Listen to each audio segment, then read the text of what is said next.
kailangan mo, Yona? Bakit nandito ka na naman sa bahay namin? Eh di hindi na. Isang beses ko lang sinabi na 1 call away lang ako tapos inaraw-araw mo. Gusto mo ba ng kutos? Busy din akong tao, marami din akong ginagawa. Nag-iisa ka lang naman kasi na best friend ko. Aba, malamang ikaw yung tatakbuhan ko kapag may problema ako. Anong ginagawa? Ina-unfriend na kita sa lahat ng socials para hindi na tayo friends. Oh, mananapak ka na naman. Umayos ka kasi, Cav. Seryoso ako rito. Kailangan ko ng advice mo kasi gulong-gulo na ako. Iyak ka muna. Oh, nakakaawa ka naman. Ano ba yun? Nag-away kami ni Rain. Mag-break kayo. Anong klaseng advice yan? Para hindi ka na gulong-gulo. Kapag walang boyfriend, walang problema. Single ka lang.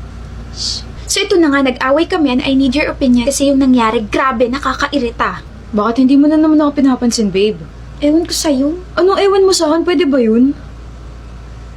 Ayan na naman yung side eye mo. Sabihin mo na lang kung ano yung problema so I can fix it. Eh di hulaan mo. Ano, hindi pa rin tayo bata? Hindi mo pa rin ako papansinin, Yona? Nung araw na tayong ganito. Hindi mo talaga alam kung bakit ako ganito? Hindi nga. Mas magtiis ka dyan. Yona, I'm starting to get pissed. Then pissed off.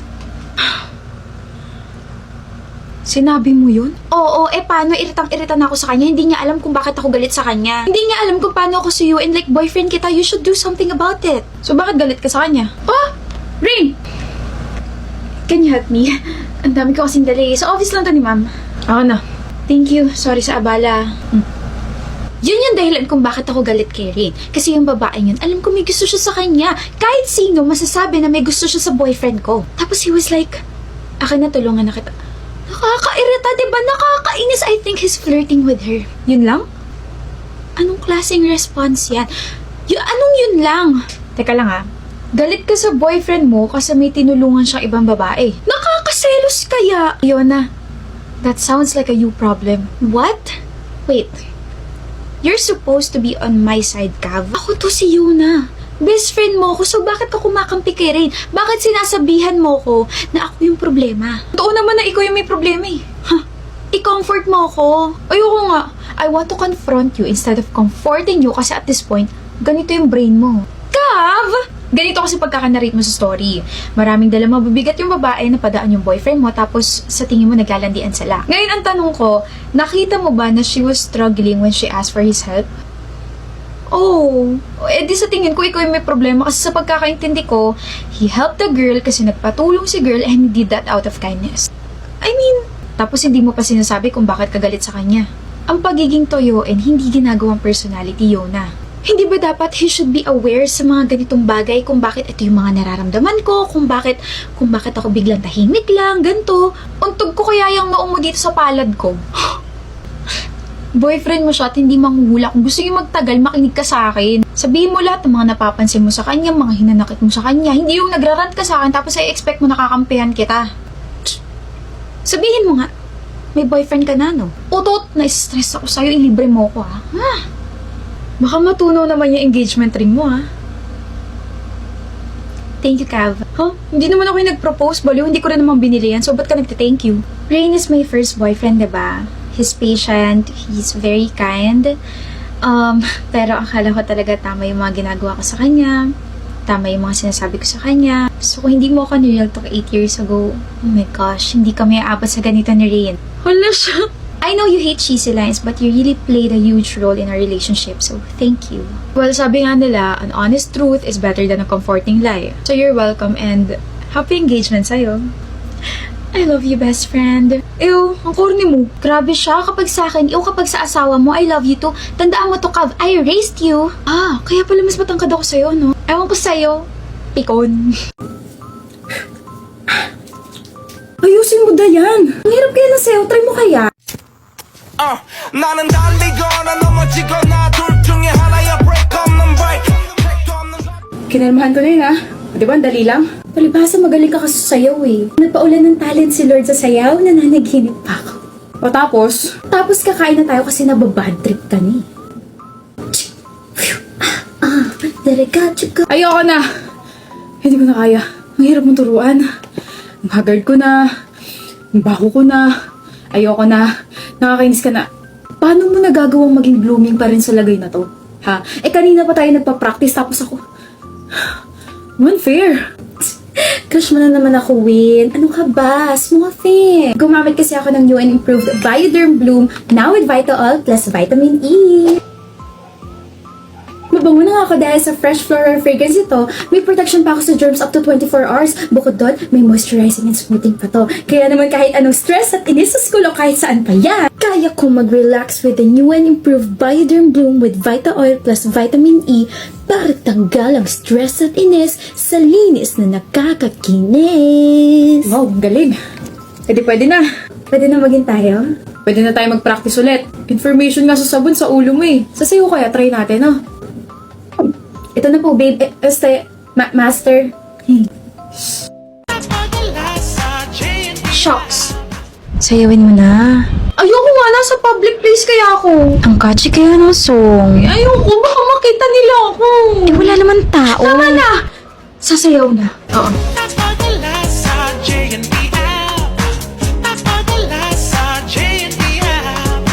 From your phone to every destination, J&T app, just tap, tap, Bacolod. Oh, ang saya talaga ng kantang yun. Super nakaka-LSS.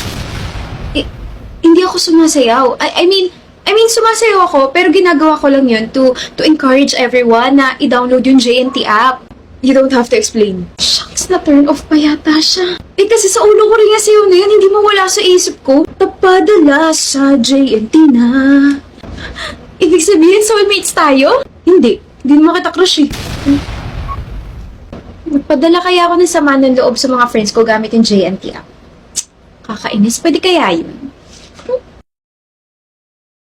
Sean, I have a test for you. Kakagraduate lang natin, love. Tapos test na naman. Ayoko. I saw this kasi sa TikTok, tapos gusto ko i-try sa'yo. Ano ba yun?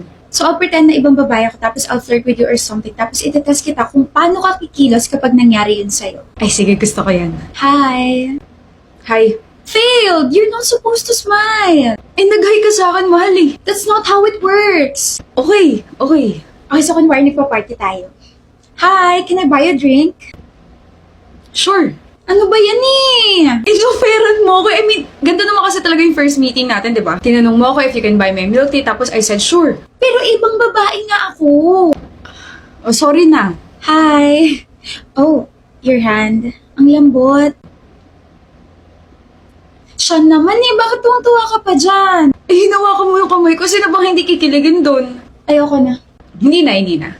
Ayusin mo kasi, what if may ibang babae talaga na gumanon sa'yo? Kaloka, dito palang marupok ka na. Nakikita ko na tuloy na magbe-break din tayo sa huli. Aayusin ko na, okay? Sorry na. Don't be upset na. OMG, you're so handsome. I feel like bagay tayo. Kung may girlfriend ka, pwede ako maging kabet. Can I get your number? Ano ba? Layuan mo ang babae itong puro kasama ng nasa katawan. Hindi kita gusto. Hindi kita gustong kalalanin. Ayoko sa'yo, okay? Gusto mo na number ko? O, number 1. Kasi number 1 sa puso ko yung girlfriend ko. Tsaka ano sabi mo, kabit? Baka gusto mo ikabit kita sa poste? Gusto mo ba yun? Layo! Okay na ba yun, love? Bakit mo ako sinisigawan?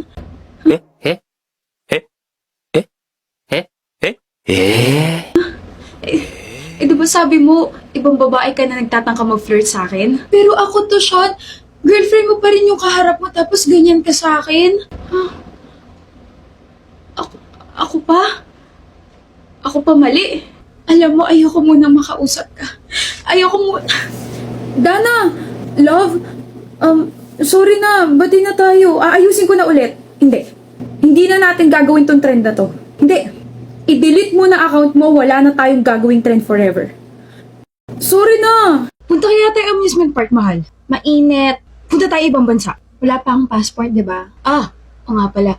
Di kumain tayo sa restaurant. Busog pa ako, Flynn. Georgina naman eh. Dito na tayo sa bahay. Gusto ko sana manood ng sine kasama ka. Kaso tama ka naman. Nakakatamad tsaka mainit. Marami pang tao ngayon sa mall kasi holiday. Paano na yung quality time natin, mahal? Dito na nga lang kasi tayo. Palagi naman tayo nandito sa bahay. Pero gusto ko manood tayo tapos yung tipong nasa sinihan. Nood lang pala na parang nasa sinihan eh. Di sagot na yung nakakabili ko lang na Wanbo T2 Max Portable Smart Projector. This Wanbo new T2 Max has 1080p resolution and 4K decoding. May built-in Android 9.0 system na may one-click installation lang of various applications. May 3 watts dual speakers that can make the sound 360 degrees all around while you're watching. Lightweight, easy to carry, and compact which you can bring everywhere. 山どこ行く？走ってきますよ。俺も今日全然動き足りないんで走ってきます。いやダメだろ。Patayin mo na yung ilaw, manonood na tayo. Nood lang? Huy, I mean, hindi ba tayo order ng pagkain? Meron tayo dyan. Kuha lang ako. Visit ka. Hi! Nandito ka na pala. Dapat nag-chat ka sa akin kasi pinuntahan ka sa bahay niyo para sunduin. Tapos, nauna ka na pala rito. Nauna ako rito kasi isa-surprise mo ako eh. Huh? JM ah! Oh my gosh. Paano mo nalaman na nagkikrave ako sa flower ngayon? You never fail to make me feel kilig talaga. You're so sweet. I love you. Anong meron? Binigyan kita nitong flower para ibigay mo sa akin. Ang thoughtful ko, diba? Ha? Mas thoughtful ako kasi bibigyan kita ng bouquet na to. Oh my gosh. Ah, diba? Na-surprise ka talaga? Advance Happy Valentine's and Happy Anniversary, Quincy, my love. Hala ka! Natatawa tuloy ako sa prank mo, parang ewan. Kasi naman, akala ko makakalimutan mo, kaya ako na yung kumilos for you. Ako na lang itong binigay mo ha, but always remember that I will never forget you and our celebration. Thank you, JM, and I'm so sorry for being like this. Wala yun, ano ka ba? Kaya nga susulitin ko na to celebration na to eh. Ha?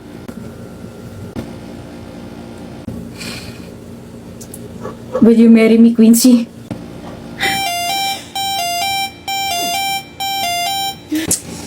Wisit na panaginip yan. Sayang! Yun na yun eh! Mag-iis na ako eh! Flowers? Hi,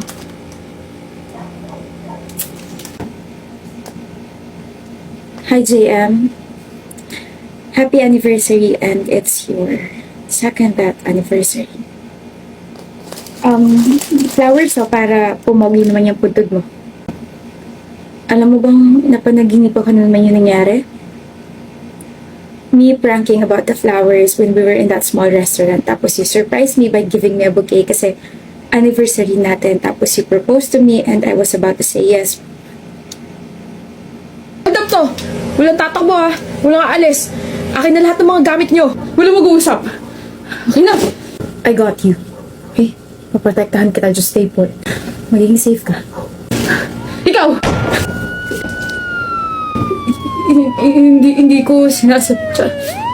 Hindi ko sinasadya. Nagulat ako dun sa tunog ng pulis eh. Hindi ko sinasadya. JM?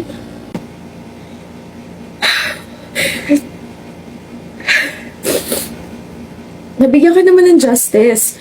Nahuli yung lalaki pero never mawawala yung galit ko sa nangyaring yun. Akala ko isang beses ko lang gagawin yung pagbigay ng bulaklak sa'yo kasi para ma-surprise mo ako pero who would have thought na simula na pala yun habang buhay na kitang bibigyan ng bulaklak kasi wala ka. Yun na pala yung nas ng ngiti mo, no? Yung ngiting binibigyan ako ng assurance na magiging safe ako.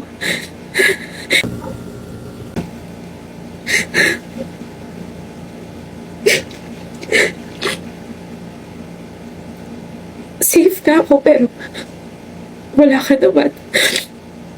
Safe ka ako pero yung trauma hindi na mawawala sa akin yun.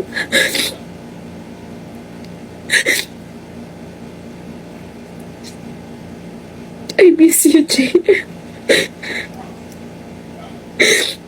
I miss you so much. Good morning, Fifa! Good morning, Pharaoh! Bakit ayaw mo akong pansinin pagkatapos mo mag-hysterical? Ano? Ano hysterical? Ikaw, ha? Dali na lang natin siya sa ospital. What if it's something serious? Kahit mo naman, di ba kung gano'n siya namumutla? Kausapin ko na yung nurse. Asawa mo? Ha? Makapag-react, akala mo naman asawa mo si Krisha. Bro, do you even hear yourself? This is not the right time to joke. And this is not the right time para maging OA ka. May lagnat lang yung tao, kala mo naman mamamatay siya. She joked a few days ago na kapag namatay daw siya, mamimiss ko siya. So, what if...